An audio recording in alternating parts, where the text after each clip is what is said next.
What if the things you've only seen in nightmares are real? What if creatures, buried deep in the forgotten corners of the world, have been living among us for centuries? In 2003, I was hired by the U.S. government to track down something that no one was supposed to believe existed, a creature that has haunted the swamps of Georgia for years. But what we uncovered in those dark, twisted waters, it was far worse than anything I could have ever imagined. This isn't just another cryptid. This is something that shouldn't be alive. Stay tuned, because this is a story you don't want to miss. If you're into chilling stories, mysterious creatures, and the darkest parts of our world, hit that subscribe button now. You won't want to miss what comes next. Part 1, The Call to Hunt. The call came on a rainy Tuesday morning.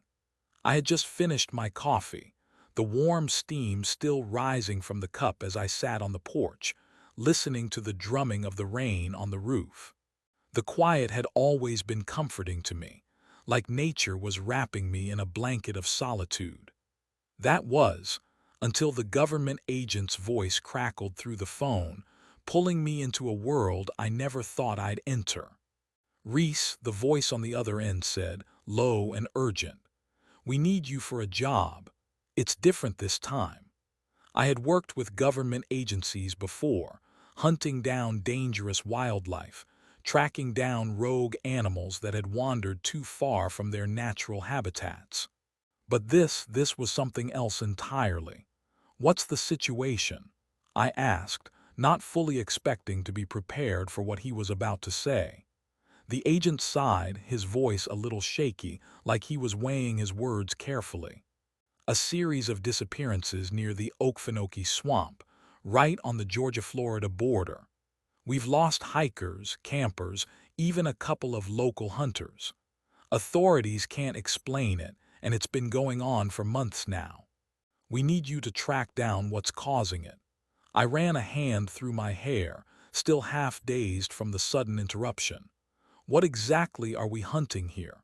The agent hesitated before responding, his voice lowering further. "They call it the skunk ape, but this thing is different. We need someone who's seen it all. We need you." The skunk ape.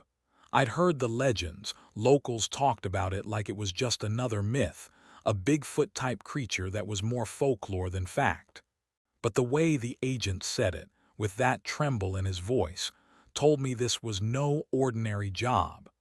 This was something that scared even the most hardened professionals. I hung up the phone and stared at the mist swirling in the distance, my mind racing. Swamps were never safe, especially ones as dense and wild as the Okefenokee. I had hunted beasts in places like these before, but the way the agent spoke, it was like he was afraid to even utter the full truth of what was out there. I grabbed my gear. The old hunting rifle, the tranquilizers, the flares. I didn't know what we were up against, but I knew one thing for sure. This wasn't going to be a typical hunt. There was something lurking in the trees of Georgia, something unnatural, something that might not even belong in this world. The helicopter ride was long, and the tension inside was thick. Langston, my partner for this mission, didn't say much. He was a quiet guy, the kind who let his actions speak for him. We had worked together before, and though we didn't have many words between us, I knew we had a mutual respect. He was a former Marine, methodical, cold under pressure, and most importantly, capable of surviving in places like this. We landed just outside the swamp, the thick canopy of trees closing in around us. The air was heavy with humidity, a thick, suffocating heat that made each breath feel like you were breathing in water.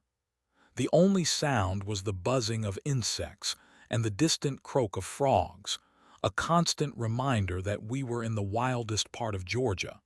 Sheriff Braddock, the local law enforcement officer, greeted us at the edge of the swamp. He had that haunted look in his eyes, the kind you only get after seeing something you can't unsee.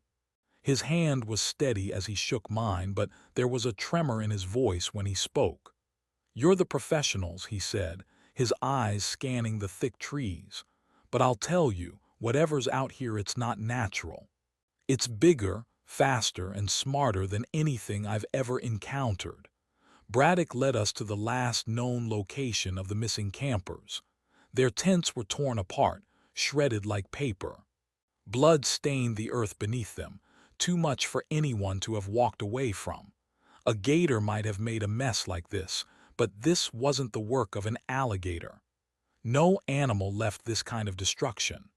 We've had reports of strange noises, Braddock continued, his voice dropping to a whisper. Low growls, something like a deep rumble coming from the swamp. Locals say it's the skunk ape, but I don't know. I've never heard anything like this before. Langston crouched down, inspecting the ground. His fingers ran across the earth, feeling for any signs, any clues. He was quiet, his focus sharp. No animal did this, he murmured under his breath. This is something else, something with claws. I felt a shiver run down my spine. Whatever this thing was, it wasn't a typical cryptid. It wasn't some oversized ape or bear. This thing was different, and it was out there waiting for us. The swamp stretched out before us, an endless maze of murky water, twisting trees and choking vines. I felt the weight of the place, the ancient power of the swamp pressing down on me. We had no idea what we were walking into, but I was sure of one thing.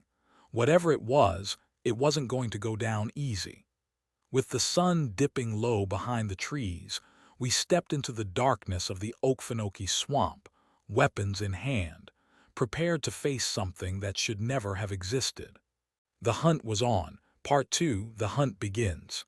The thick swamp air felt heavy against my skin, thick as tar. With every step, the underbrush seemed to push back, twisting and curling around our legs as though the swamp itself was trying to swallow us whole. The hum of insects was deafening, hundreds, maybe thousands of them, all buzzing in a constant, oppressive chorus. But beneath that, there was an eerie stillness, a quietness in the swamp that felt wrong. The usual sounds of the wild, birds, frogs, even the wind, seemed absent. It was as if the entire place was holding its breath. Langston moved ahead of me, his sharp eyes scanning the ground with each step. He was methodical, calculating. Nothing got past him, and nothing in the world could move without his noticing. But even he couldn't shake the feeling that something was out there, watching, waiting. We had been briefed on the situation, the disappearances, the shredded tents, the blood stains. But we didn't know the half of it. The swamp was vast, a labyrinth of water and trees that stretched as far as the eye could see. Whatever we were hunting, it had been living here for years, hidden in the shadows, long before we ever showed up. The swamp seemed to close in around us as we pressed deeper. The trees grew taller, their trunks thick with moss, their gnarled branches twisting above us like skeletal hands reaching down to grab hold of our souls. The air was thick, damp, and smelled of decay.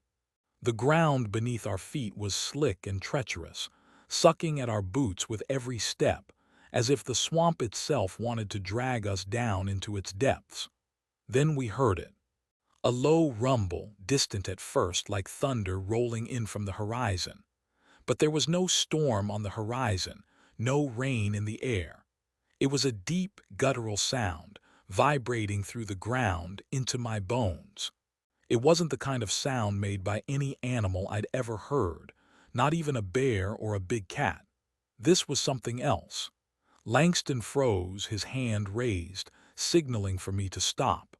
His eyes darted across the swamp, scanning the dark corners where the trees seemed to move in unnatural ways. He didn't say anything, but I could see the tension in his jaw. His breath was shallow, his fingers twitching near his rifle. He felt it too. We were no longer just tracking a creature, we were being hunted. I tightened my grip on my weapon, the weight of it comforting in my hands. We continued to move, carefully, silently. Our night vision gear painted the world in eerie shades of green, the world around us taking on an unnatural hue. The swamp was a living thing, and it knew we were intruders. Then, there it was. A flash of movement in the trees, a silhouette between the shadows. It was tall, much taller than any man, and it moved with an eerie grace, as though it was gliding, its form barely visible through the thick underbrush. I could feel my pulse quicken. Langston raised his rifle slowly, his eyes trained on the figure. We stood in absolute silence, waiting. The thing moved, but it didn't rush. It was deliberate. Its steps were slow, calculated, as though it knew exactly where it was going and it didn't care if we were watching. I couldn't tell if it saw us. It paused for a moment as though it had sensed something was off, but then it continued its path, slipping deeper into the shadows. Langston and I exchanged a glance. We were too far to make a shot, too far for comfort. My heart raced, but I forced myself to breathe steadily. This was what we were here for. This was what I was trained to do: track, hunt, and eliminate. We moved forward, the trees closing in around us as we followed the figure. But the deeper we went, the darker it became. The air felt thicker, suffocating. The swamp was alive, but it wasn't welcoming. It felt as if it were slowly turning on us, as if it were pushing us deeper into a nightmare from which we couldn't wake up. Then, we heard the growl. It wasn't like any growl I'd ever heard before, deep, rumbling, vibrating the air around us. It came from the distance, but it was close enough to send a shiver down my spine. My grip tightened on the rifle, my knuckles turning white. Langston's face was stone cold, but I saw the flash of unease in his eyes. He motioned for me to stay low, and we continued forward, every muscle tense, every sense on high alert. And that's when we saw it, truly saw it, the creature. It stepped out from behind a massive cypress tree, its body towering above us. It was huge, easily 9 feet tall, its fur matted and black, soaked in swamp water. But it wasn't the fur that froze me. It was its face. Human, but not. Its eyes were dark, void-like pits, empty and soulless. Its mouth, too wide, too filled with uneven, jagged teeth, opened in a soundless scream. It was grotesque, its features too sharp, too distorted, a twisted mockery of a man. It wasn't the skunk ape that the locals spoke of. It wasn't anything I had ever seen before. It was an abomination, something that should never have existed. I barely had time to register what I was seeing before it lunged. Its speed was terrifying. In the blink of an eye, it closed the gap between us. I barely had time to react before it was upon us. The thing knocked Langston off his feet with terrifying ease, throwing him to the ground like a rag doll. I aimed my rifle, pulling the trigger, but the shot didn't even seem to faze it. The creature snarled, turning its attention on me. Its breath was foul, like rotting meat, the stench nearly unbearable. I barely had time to raise my rifle before it was on me. Its massive, clawed hand wrapped around my throat, lifting me off the ground like I weighed nothing. I struggled, my hands clawing at its wrist, but it was no use. The thing was too strong.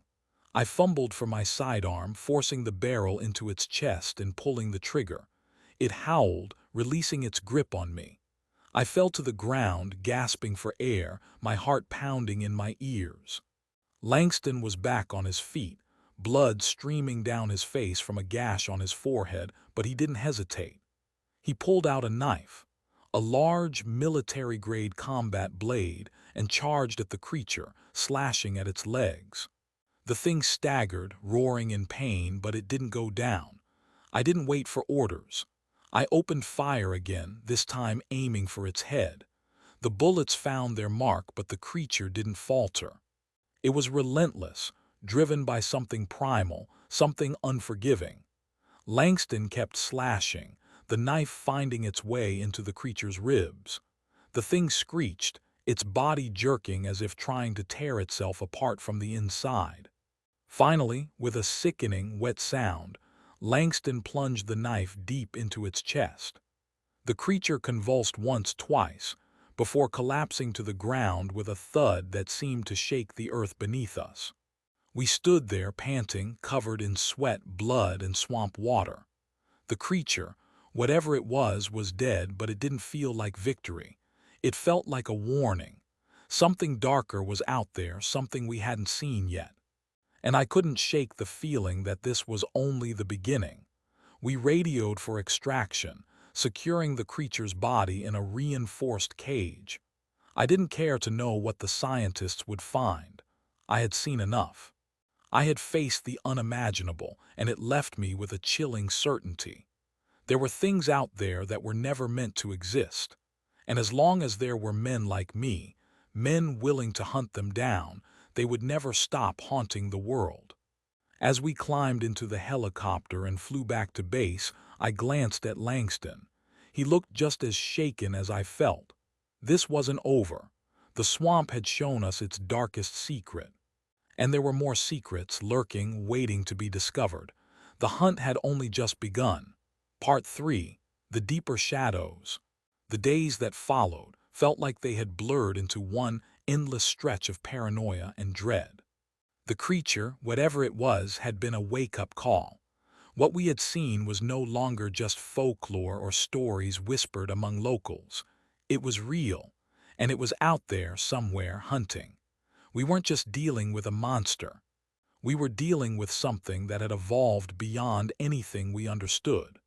Langston and I were back at base, our faces grim, staring at the reinforced cage that held the creature's corpse.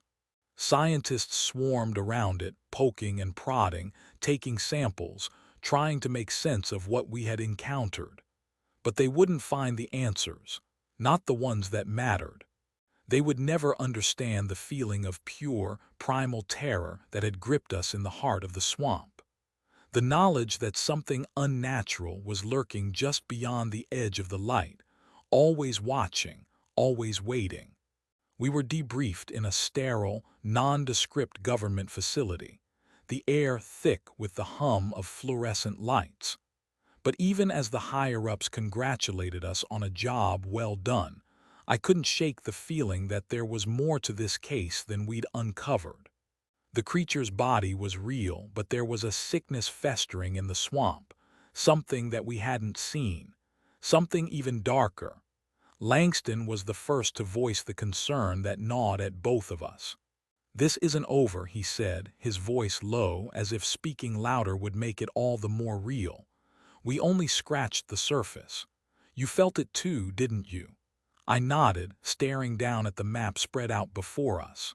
"Something's out there, Langston, and we weren't the only ones looking for it."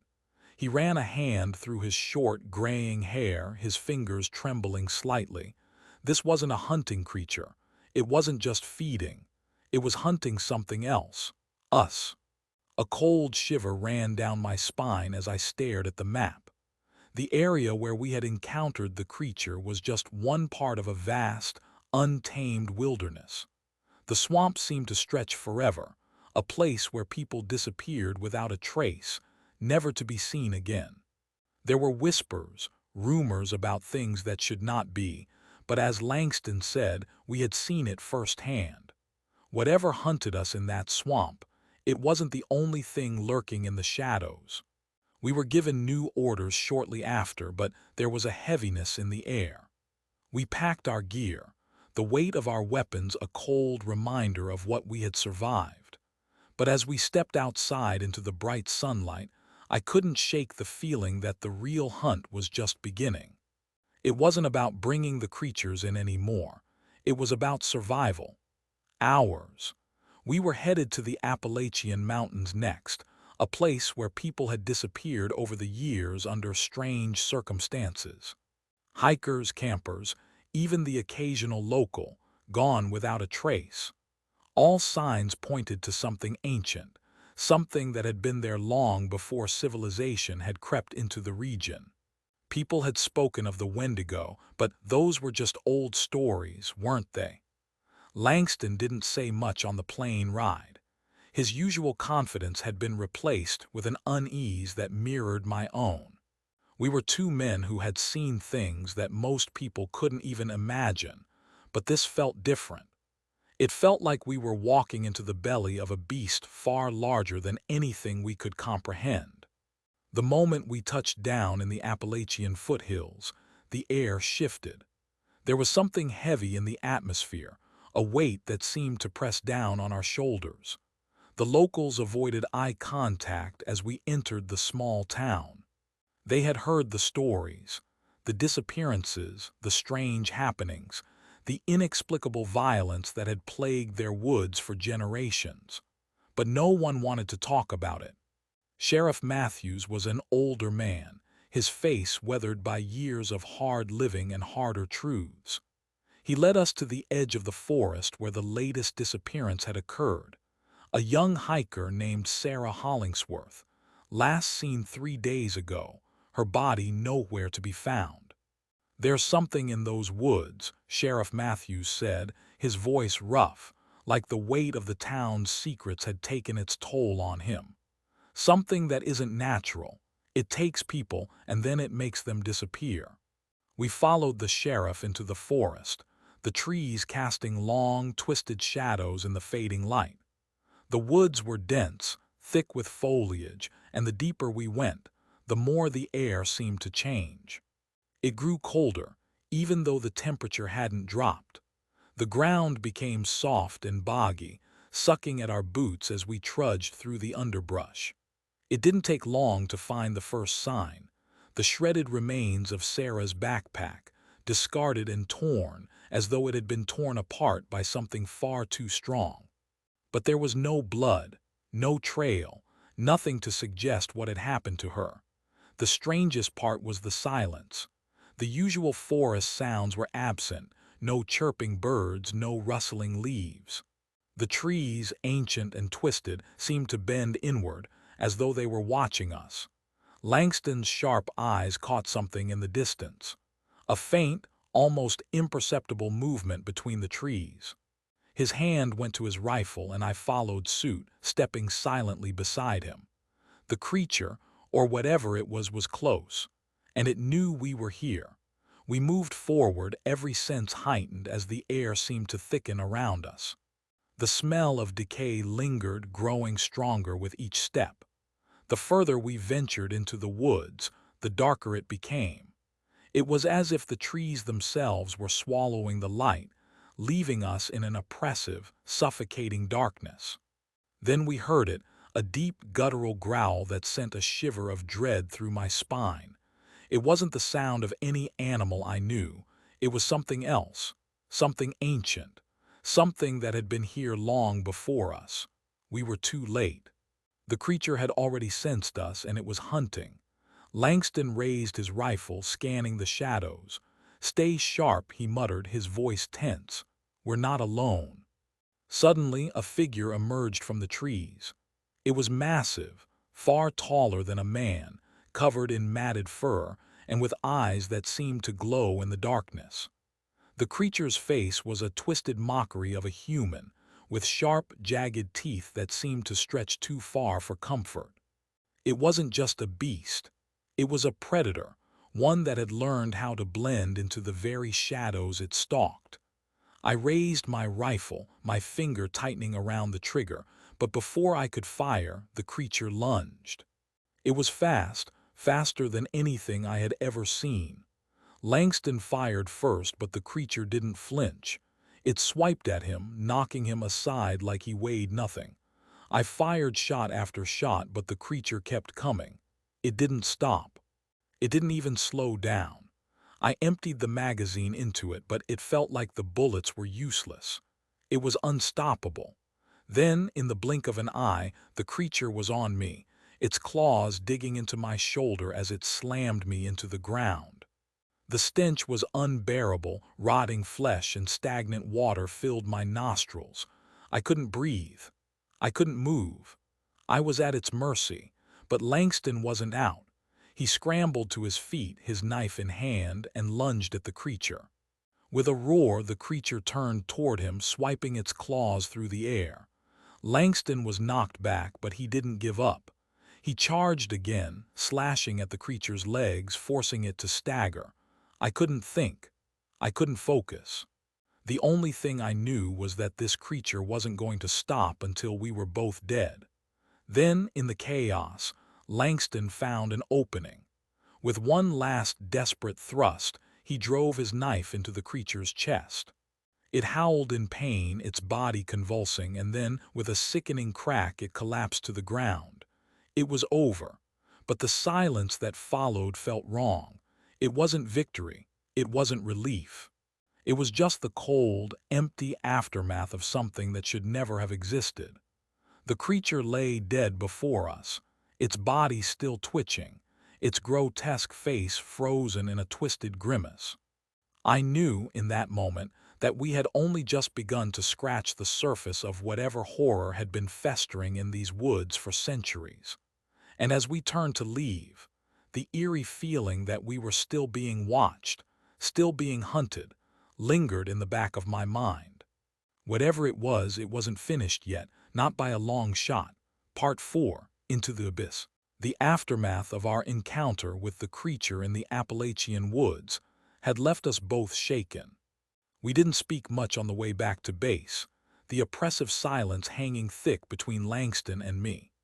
The world outside seemed to carry on as normal, birds chirping, cars driving, people going about their daily business. But inside my mind, I couldn't shake the feeling that the darkness we had encountered was still there, watching us, waiting for the moment to strike again. We returned to our base, a cold, sterile facility that smelled faintly of antiseptic and fear. But I couldn't focus on the usual debriefing or the endless paperwork. My thoughts kept returning to the creature. The thing we had killed wasn't the only one. No, whatever that thing was, it was part of something far older, something that had lived in the shadows of the world long before we built our cities and towns. And I had a sinking feeling that it wasn't the only one lurking in the dark corners of this country. Langston, what do you think this thing was? I asked, my voice hoarse as I poured myself a cup of stale coffee. Langston looked up from the map on the table, his tired eyes betraying a hint of unease. I don't know, but it's not alone, Reese. We're dealing with something that's older than us, something that isn't meant to be part of this world. I can feel it. It's still out there. The silence that followed his words was deafening. I didn't need to ask what he meant. We had both felt it, the predatory presence that had been stalking us in the woods. The unnatural feeling that we had walked into a place where man didn't belong. I could still hear the growl, deep and rumbling, reverberating through the trees, almost as if the earth itself was speaking in a language we couldn't comprehend. The creature we had killed was only a fragment of something much larger, much darker, and that fact gnawed at my insides like an infection. We received our new orders 2 days later. Another town, another mystery. This time, it was in the dense, fog-filled forests of Oregon, an area known for its vast, impenetrable wilderness. The locals had reported strange sightings, things moving in the shadows, noises that didn't make sense, and most disturbing of all, animals found mutilated in ways that suggested something far more intelligent than any natural predator. We were told to expect a cryptid, but cryptids are rarely ever what they seem. I knew better than to expect anything remotely human out here. As we boarded the chopper that would take us into the heart of the Oregon woods, the air felt heavier. The clouds hung low, thick and pregnant with rain. Langston was already lost in his thoughts, scanning the darkening horizon, his fingers tracing patterns on the map. I could tell he was worried, and I couldn't blame him. We had both seen things that weren't supposed to exist. We landed near the small town of Riddle, where the fog clung to the streets like a blanket. The locals here were just as skittish as the ones in Appalachia, their eyes wide with fear whenever we spoke to them. They didn't want to talk, didn't want to say too much, but it was clear they had seen the shadows moving through their town. Sheriff Turner was a middle-aged man with a hardened look, his face drawn tight with exhaustion. He led us to a clearing on the outskirts of town, where several animals had been found mutilated: deer, elk, even a few livestock. But what made these deaths different was the way the bodies were left. Torn apart, yes, but not by any animal we knew. There were no claw marks, no bite marks, just deep, jagged wounds, as though something had torn the creatures apart with unnatural precision.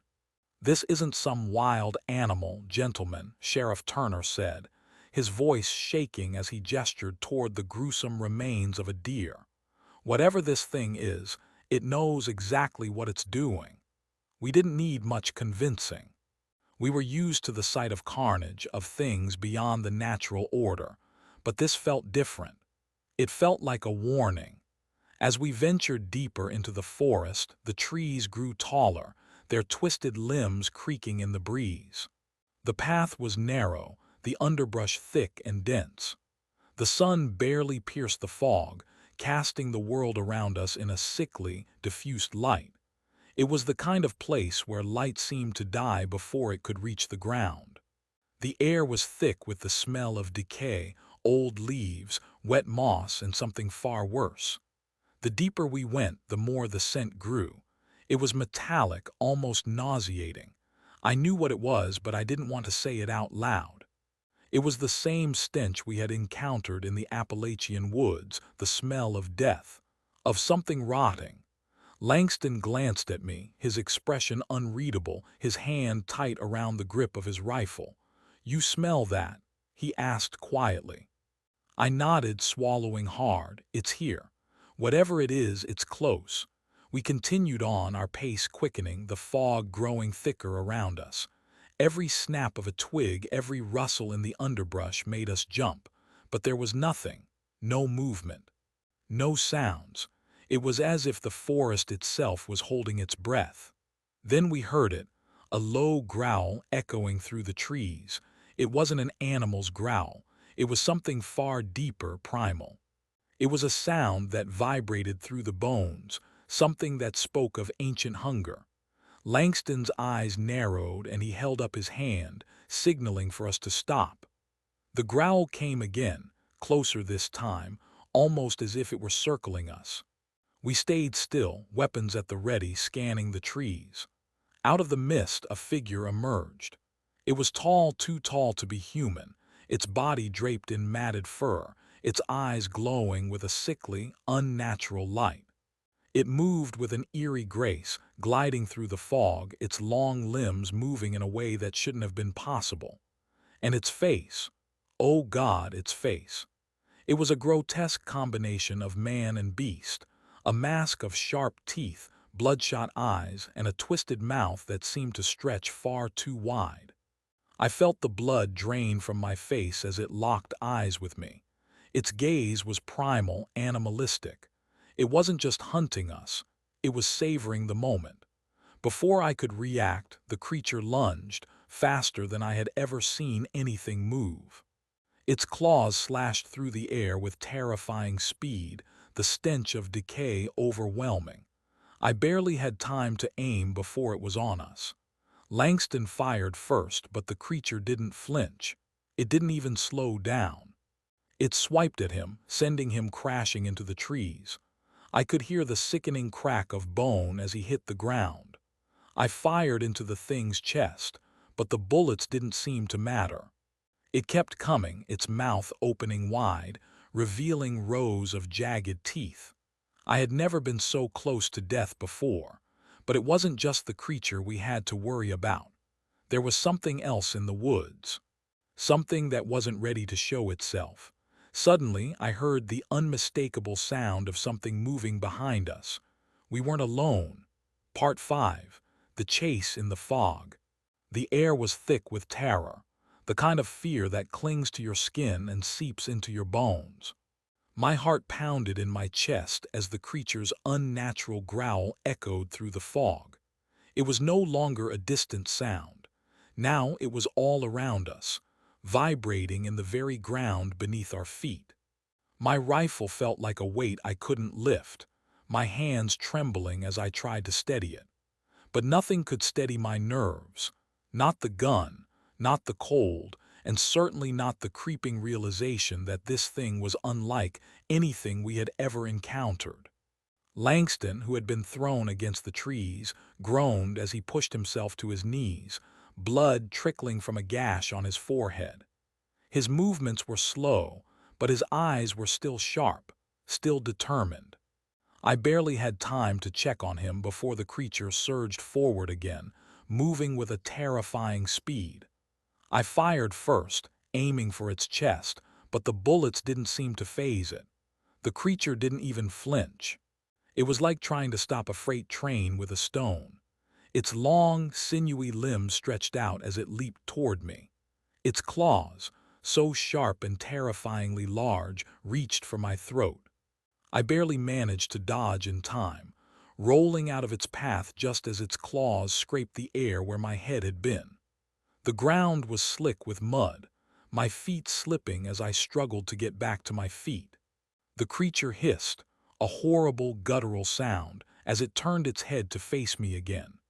Its eyes, those eyes, burned with malevolent intelligence as though it could sense my fear, as if it thrived on it. Langston, still groggy, pushed himself up just as the creature lunged again. This time, he wasn't fast enough. The thing was on him in an instant, swiping at his chest with its claws, leaving deep gashes in his tactical vest. The force sent Langston tumbling backward, crashing into the wet ground. My stomach turned. I had no idea how long he could last against this thing. "Langston!" I shouted, but my voice barely broke through the deafening sounds of the struggle. I leveled my rifle again, trying to steady my aim, but the fog was so thick now. I couldn't see clearly, couldn't get a good shot. I tried to get a bead on its head, but its grotesque features blurred in the mist. Then it turned toward me, its twisted lips pulling back in a snarl that exposed a jagged row of teeth, each one sharper than the last. I couldn't breathe. It was like the air had been sucked from the forest. Before I could fire, the creature rushed at me, faster than a human should ever be able to move. I squeezed the trigger, but the shot went wild. It was no use. I was outmatched. It was then that I realized the creature wasn't just hunting us. It was playing with us, toying with its prey like a cat with a mouse. It knew we couldn't escape. We were in its territory now, and it was the apex predator. I barely had time to react before it was upon me again, but something shifted in the air, a strange, unnatural stillness. The creature stopped mid-lunge, its head jerking toward the trees. I could see its body tense, its nostrils flaring as it sniffed the air. For a moment, it hesitated. Then the unmistakable sound of rustling in the trees broke the silence. It wasn't just the creature anymore. There were others. The growl I had heard earlier was no longer an isolated sound. It was multiplying, coming from all directions. The creature backed away, its focus shifting from me to the tree line. And that's when I saw it, the outline of something moving just beyond the fog, something larger. Its shape blurred in the mist, but it was unmistakable. It was massive, far bigger than anything I had ever seen. Langston. I shouted again, but there was no time to check on him. I had to focus. We weren't facing one creature anymore. We were facing a pack, and we were the prey. The first one, the one I had already seen up close, let out a blood-curdling roar. The sound echoed across the forest, causing the trees to shake. And then from the mist a second figure emerged. Then a third. And a fourth. They were circling us. I could hear Langston's labored breathing, could hear him muttering under his breath, trying to gather himself for another round. But we didn't have time for that. We were running out of options, fast. I grabbed Langston's arm, pulling him up. "Get up.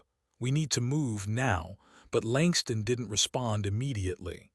His eyes were fixed on the pack of creatures closing in on us. His mouth moved, but no words came out.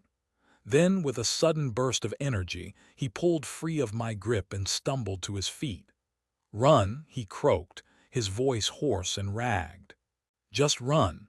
We didn't have to be told twice. We turned and bolted into the fog, our weapons still raised, but the creatures were faster.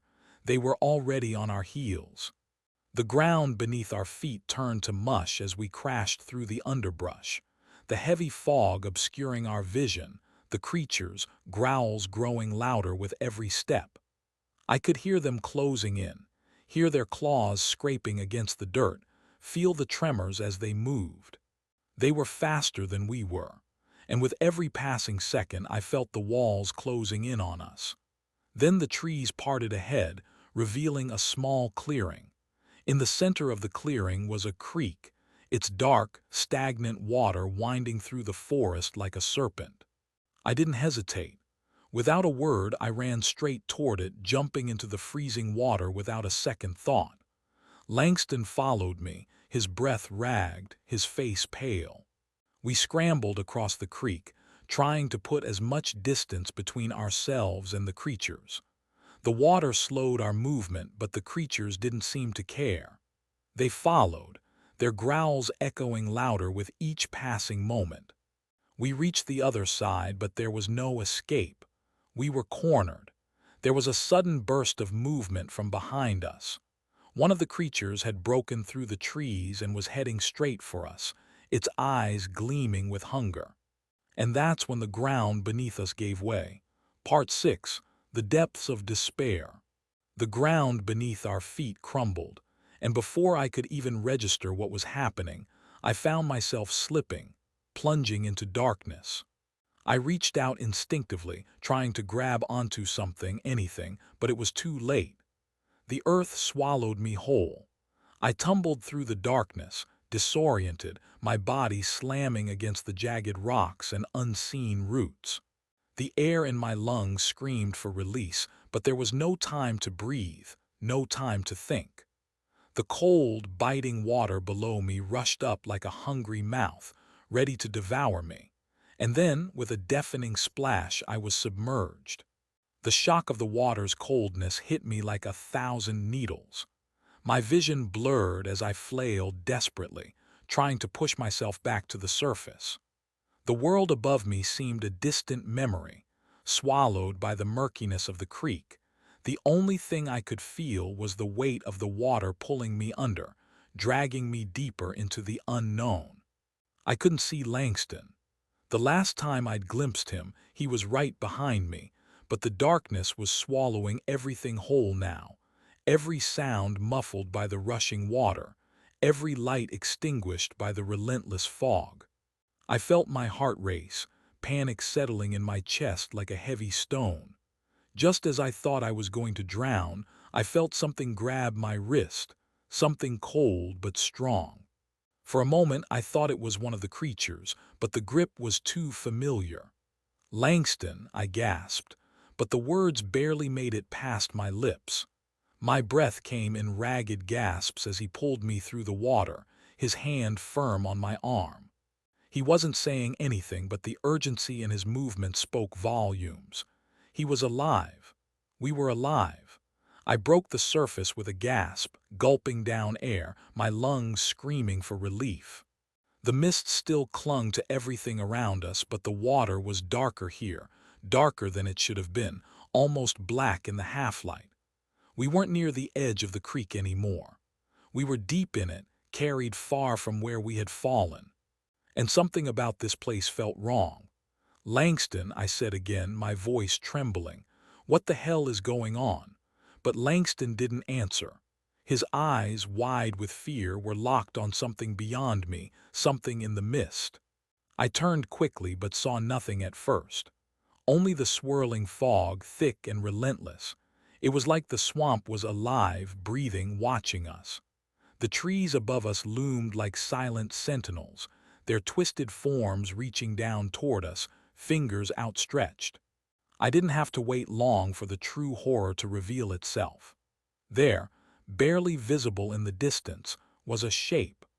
a figure that emerged from the shadows of the trees, so massive that it made the trees themselves seem tiny by comparison.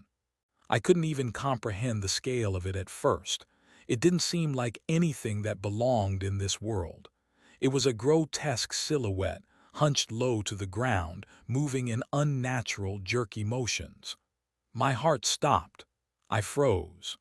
It was one of them, but it was different. It wasn't like the creature we had seen before. This one was bigger, more twisted. Its head was not just malformed, it looked like something that had been stitched together, a patchwork of parts that didn't belong.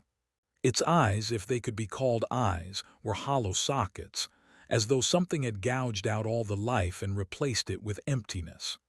Its mouth was wide, too wide, filled with rows of sharp, uneven teeth that looked far too hungry. I could hear Langston's breath quicken beside me as he stumbled back, eyes locked on the creature. It didn't move toward us, not yet, but it was aware of us. It knew we were there, and it was just waiting, waiting for the right moment to strike. Without warning, it let out a sound, something that could only be described as a howl, but it was twisted, warped, like 1,000 voices mixed together in agony. The sound made the very air vibrate, sending chills up my spine. It was so loud, so disorienting, that I felt like my bones might shatter from the force of it. And then, just as suddenly, the creature moved. It surged forward like a tidal wave, its claws scraping against the water with a deafening screech. I barely had time to react before Langston shoved me to the side, knocking me off balance. "Run!" he yelled. I didn't need to be told twice. We turned and sprinted, the water now up to our waists as we crashed through the murky creek, our feet slipping on the slick rocks. Behind us, the creature's howl was like a living nightmare, echoing through the swamp as it followed. The sound was almost impossibly loud, as though it was right behind us, but every time I looked back I saw nothing, just the fog, and the trees, and the constant, suffocating feeling of being hunted. We ran blindly, desperate, our lungs burning with each ragged breath. I could hear Langston's footsteps behind me, but his breathing was fast, uneven. The fear had taken hold of him too, and I didn't blame him. This wasn't just some animal. This was something ancient, something primal, something that couldn't be understood by human minds. We reached the edge of the creek and scrambled up the muddy bank, slipping and sliding as we tried to get higher ground. But it was no use. The creature was still coming. I glanced back again, my heart in my throat. The figure was no longer far away. It was right on our heels, its massive limbs moving with terrifying speed. It was like it had been toying with us before, and now it was hungry. And we were its prey. "Keep moving," Langston shouted again, but his voice was strained, filled with desperation. I pushed forward, my legs screaming for rest, but there was no time for that. There was no time for anything but survival. And then in the distance I saw something. A flash of light. It wasn't much, just a flicker through the trees, but it was enough. A distant sign of hope. The extraction point. The helicopter. "We're almost there," I shouted, my voice hoarse. But as we pushed forward, the creature surged once more. This time it was too fast. I barely had time to react when it slammed into me. The force of its impact sent me crashing to the ground. My rifle went flying from my hands, and I struggled to breathe as the creature's foul breath washed over me. It leaned down, its face inches from mine. Its mouth opened wide, revealing those jagged teeth. I could see the hunger in its eyes, the absolute certainty that it would tear me apart. And then, just as quickly, it pulled away. The growl that followed was low, almost mocking. The creature was toying with me again. But this time, I wasn't going to let it win. I kicked up, grabbing a jagged rock from the ground and throwing it toward the creature's face. It howled in anger, its eyes flashing with fury. But as it charged again, I saw Langston coming up from the side, his knife raised, ready to strike. He was alive. We were alive, and the fight wasn't over. Part 7. The Final Hunt. The air around us felt like it was thickening, the atmosphere growing heavy with every moment we spent in the grasp of the swamp's ancient, suffocating hold. I could still feel the creature's presence, lurking in the mist, always just out of sight, but ever so close. Its howls had died down, but the eerie silence that followed was just as terrifying. Silence always meant something worse was coming. Langston and I were both on edge, but we knew that we couldn't outrun this thing. Our only option was to face it head-on. It had been hunting us for what felt like hours, playing with us as if we were nothing more than prey. But the game was about to end. I turned to Langston, the grim determination in his eyes matching my own. He wasn't speaking, but his movements told me everything I needed to know. He was ready. We both were. We couldn't see it yet, but I felt it. I felt the way the trees swayed, the way the ground seemed to tremble underfoot. Something was coming, and it was going to make its move. The low rumble of its growl reached us first, vibrating through the earth, sending a chill down my spine. It was close. Then, like an explosion of movement from the shadows, it came. Faster than anything should have moved, the creature lunged at Langston with terrifying speed. Its claws, longer than any animal's should have been, flashed in the dim light, raking across his chest. The sound of flesh tearing apart echoed in the stillness. He went down hard, his body crumpling beneath the sheer force of the attack. No, I screamed, adrenaline surging through my veins, but I didn't hesitate. I aimed my rifle, taking careful aim as the creature reared back to strike again. My finger squeezed the trigger and the shot rang out. The bullet struck it square in the shoulder, but the creature didn't slow. Instead, it let out a guttural snarl that rattled my teeth and charged again. It was like a nightmare made flesh, its distorted face twisted in an expression of pure malice, its jagged teeth bared. I didn't have time to react. It was on me in the blink of an eye, its massive body crushing me against the damp ground. I felt its claws dig into my sides, a pain so intense it nearly stole my breath away. The creature's rancid breath hit me like a punch, foul and decayed, making my stomach churn. With all the strength I had left, I shoved my rifle into its face and pulled the trigger. The sound of the shot echoed in the swamp, but the creature barely flinched. It was still on top of me, its eyes wide with that unholy hunger. Langston. I yelled, my voice breaking, but there was no answer. The darkness around me seemed to swallow my words. All I could hear was the creature's growls, the crackling of leaves underfoot as it shifted its weight, preparing for the kill. Suddenly, there was a flash of movement, too fast for me to process at first. A shape emerged from the mist, charging toward us. I couldn't see it clearly, but I knew in an instant that it wasn't human. A figure, a flash of light, a weapon. Langston, somehow still alive, was moving again. His knife gleamed in the low light, and with a roar, he drove it deep into the creature's flank. The thing howled in pain, its massive body convulsing as the blade sank further into its twisted form. For a moment, everything stopped. The creature staggered back, blood oozing from the wound, and I finally managed to push it off me. My body felt weak, my limbs like lead, but I didn't have time to rest. Langston was still down. The creature was still standing. I scrambled to my feet, grabbing my rifle and aiming once more, but before I could pull the trigger, the creature lunged again, this time straight at Langston. "No," I yelled, watching in horror as it reached him. But as the creature descended on him, Langston did something I didn't expect. He didn't try to fight it with the knife again. Instead, he reached for the small pouch hanging from his waist, pulling something out, a small, glowing device. In one swift motion, he tossed it at the creature's chest. The device erupted in a blinding flash of light, and a high-pitched, shrill sound filled the air, unlike anything I'd ever heard before. The creature screamed, a sound of pure agony, and staggered backward, clutching its head. The light intensified, disorienting it, blinding it. Its eyes went wide, panicked. In that moment of weakness, Langston sprang to his feet, grabbing his knife again, and before the creature could react, he plunged it into the side of its neck. The creature howled one last time, a cry that seemed to shake the very trees around us before collapsing to the ground. Its massive body twitched once, twice, and then lay still.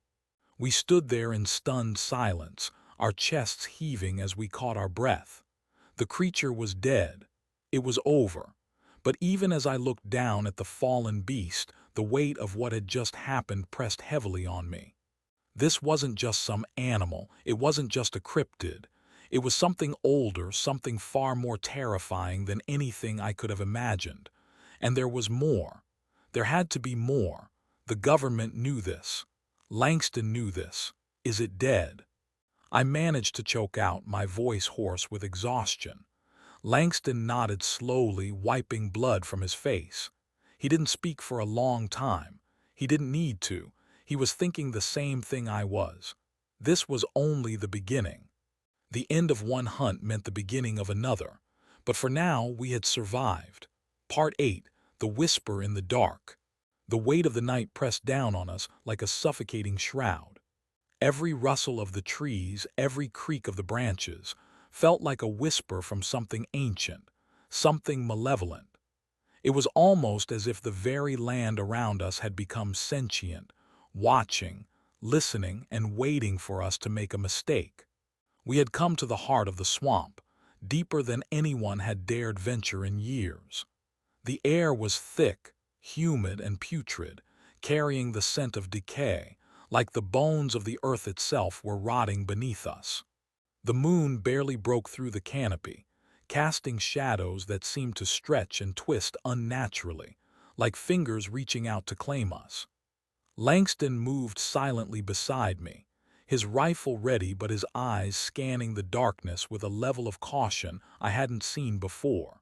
This wasn't the same man who had led me into the swamp weeks ago. This was a man who had seen the true face of terror and was now waiting for the inevitable, knowing we were both doomed to face it once again. "There's something out there," Langston muttered, his voice low, barely above a whisper. "I feel it." I didn't need him to say it. The air had changed. It was no longer the swamp, the place we had known. This was something else, something beyond nature itself. There was an intelligence to it, something that moved in the dark and used the shadows as its cloak. We weren't alone. We hadn't been for hours.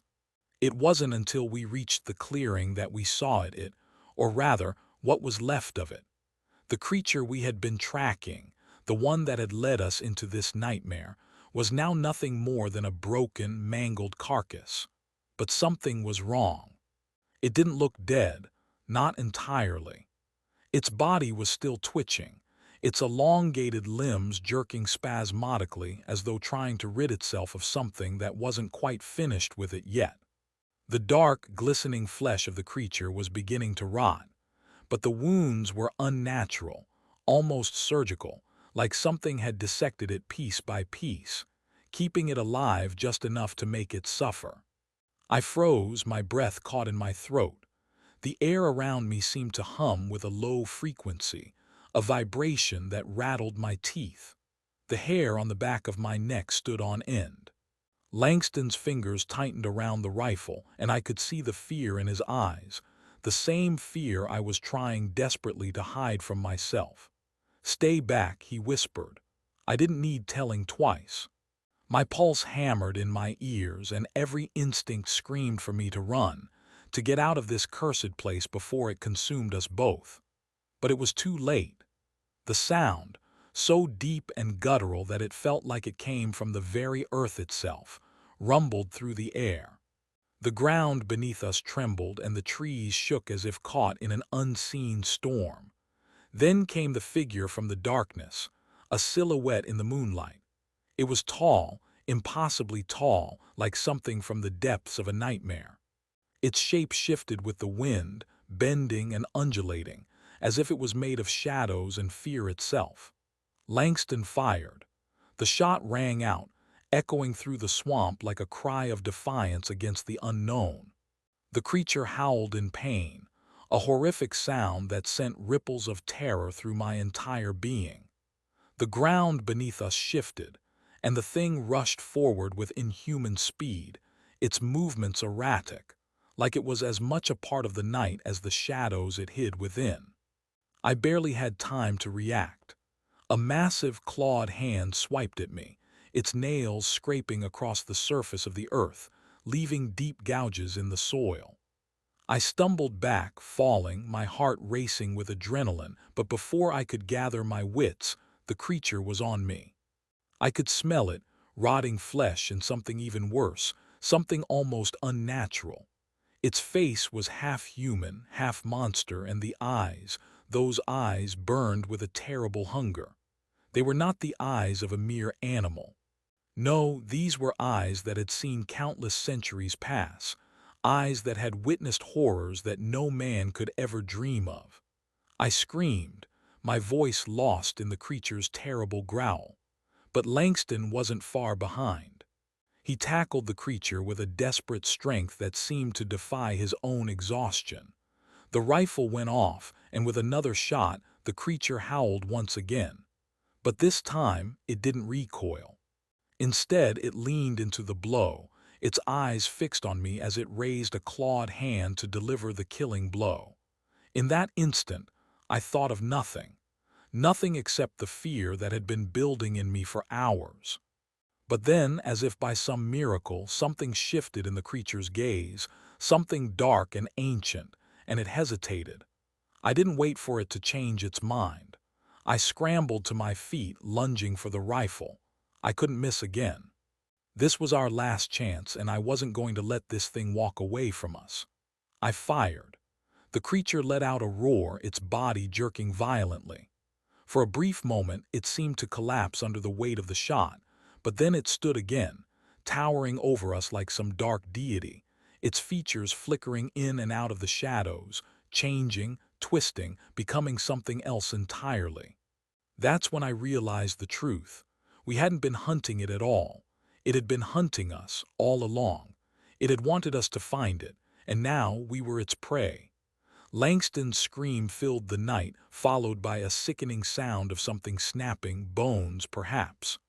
I turned to see him fall to the ground, his body already twisted in unnatural positions. And then everything went black. As the sun set on that eerie swamp, the heavy silence that followed felt like the quiet before an inevitable storm. Nahlan Reese's journey, one that began with the thrill of the unknown and the quiet curiosity of a government contractor, had taken him into the darkest depths of the human experience and beyond. He was hired to hunt cryptids, creatures that defy logic and the natural order of things. But what he found in Georgia in 2003 was a nightmare so unimaginable, so rooted in the fabric of ancient terror, that it would haunt him for the rest of his life. Nahlan's team was composed of hardened professionals, each having their own history of dealing with the inexplicable, but nothing could have prepared them for the true nature of the monster they were hunting. The stories of monstrous creatures lurking in the darkness, the whispers of old legends, all seemed like folklore, just tales to keep children inside at night. But the thing they faced wasn't a myth, nor was it a creature that could be explained away by science. This was something primal, something rooted in the very fabric of nature itself, something that defied every law of physics and biology Nahlan thought he understood. The hunt began simply enough. A few disappearances in the Ocoee swamp. Typical stuff, right? The kind of place where people disappear all the time, either by gators or some wild animal. But as Nahlan and his partner, Langston, ventured deeper into the swamp, they realized that they were chasing something much more dangerous. What they uncovered was not just an animal or a cryptid, but something that had existed for centuries, hidden in the shadows of the world, and now it had chosen to reveal itself.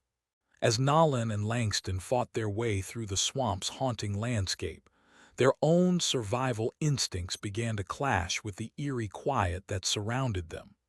They knew they were being watched, but no matter how much they searched, the thing eluded them. Until the final moment when they came face to face with the horrifying reality of what they were up against.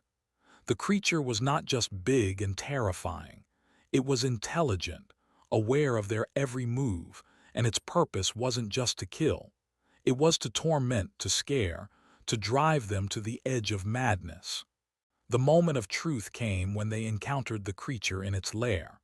The battle was fierce, relentless, but ultimately they were forced to make a brutal decision. Nalin was pushed to his limits, and Langston was gravely wounded. The swamp had claimed another victim, leaving Nalin as the lone survivor to carry the burden of what they had unleashed. The thing, the creature, whatever it was dead, but the terror was far from over.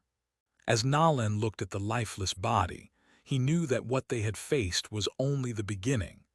This story, while one of horror and terror, is also a reminder of something far deeper. The fragility of humanity when confronted with forces beyond its comprehension. Nalin Reese's journey is not just about cryptids and government contracts.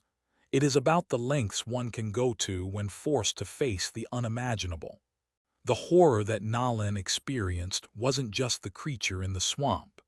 It was the loss of control, the realization that the world is much more complex than we ever thought, and that there are things out there that defy our understanding. The lesson here is not just one of survival, it's about how we react when we are pushed to our limits.